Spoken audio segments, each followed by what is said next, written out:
দুধ তো আমরা বাড়িতে সবাই খাই, আর সেই দুধ দিয়ে যদি পনির বানিয়ে ঝাল তরকারি রান্না করা হয় তাহলে কেমন হয়। আজকের রান্নাটা কিন্তু সেরকমই। আমি 3 লিটার দুধ নিয়েছিলাম, তবে মাত্র 1 লিটার দুধ, অল্প পোস্তদানা, কয়েকটা পটল আর আলু, এগুলো বাসায় থাকলে মজাদার এই রান্নাটি করে নেওয়া যায়। প্রথমে কড়াইতে সরিষার তেল এবং হলুদ দিয়ে একটু গরম হলে কেটে রাখা পনিরগুলো ছেড়ে দেব। এবার এগুলোকে ভেজে নেব। আমি আগের রাতে পনিরগুলো তৈরি করে রেখেছিলাম। এটা তৈরি করা একদমই সহজ। দুধের মধ্যে ভিনেগার অথবা লেবুর রস দিয়ে দিলেই পনির তৈরি হয়ে যায়। এছাড়াও কমেন্টে পনির বা দুধের ছানা তৈরির একটি লিংক আমি দিয়ে দিচ্ছি। এবার পনিরগুলো ভাজা হয়ে গেলে একটি পাত্রে তুলে রাখবো।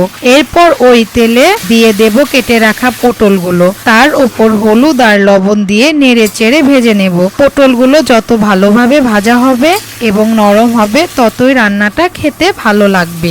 ভাজা হয়ে গেলে পটলগুলো তুলে রাখবো। এবার কড়াইতে কিছুটা সরিষার তেল যোগ করে তাতে দিয়ে দেব তেজপাতা এবং জিরা ফোড়ন। একটু নেড়ে চেড়ে কেটে রাখা আলুগুলো দিয়ে ভেজে নেব। ভাজা হয়ে গেলে একে একে দিয়ে দিব হলুদ গুঁড়া, মরিচ গুঁড়া, লবণ, কাঁচা জিরা বাটা এবং একটু জল। এবার বেশ ভালোভাবে কষিয়ে নেব। এরপর দিয়ে দেব বেটে রাখা পোস্তদানা, কাজু বাদাম বাটা এবং টক দই। এগুলো দেয়া হয়ে গেলে মশলাগুলো বেশ ভালোভাবে আরেকটু কষিয়ে নেব।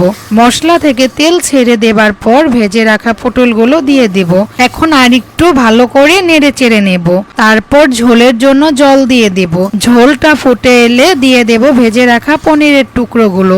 এই ফাঁকে বলে নেই, এই পনিরগুলো কিন্তু বাইরে কিনতেও পাওয়া যায়। যারা দুধ দিয়ে বানানোর ঝামেলা না করতে চান তারা কিনে নিতে পারেন, কিন্তু সেগুলোতে সাধারণত লবণ দেওয়া থাকে। যদি সল্টেড পনির হয় লবণ কম দিয়ে রান্না করতে হবে। সবচেয়ে ভালো হয় দুধ দিয়ে বাসায় বানিয়ে নিলে। এবার কয়েকটা কাঁচা মরিচ, গরম মশলা এবং ঘি আপনারা যোগ করতে পারেন। রান্নাটা কিন্তু প্রায় শেষ। চাইলে একটু চিনিও যোগ করতে পারেন। এবার ভাতের সাথে পরিবেশনের পালা।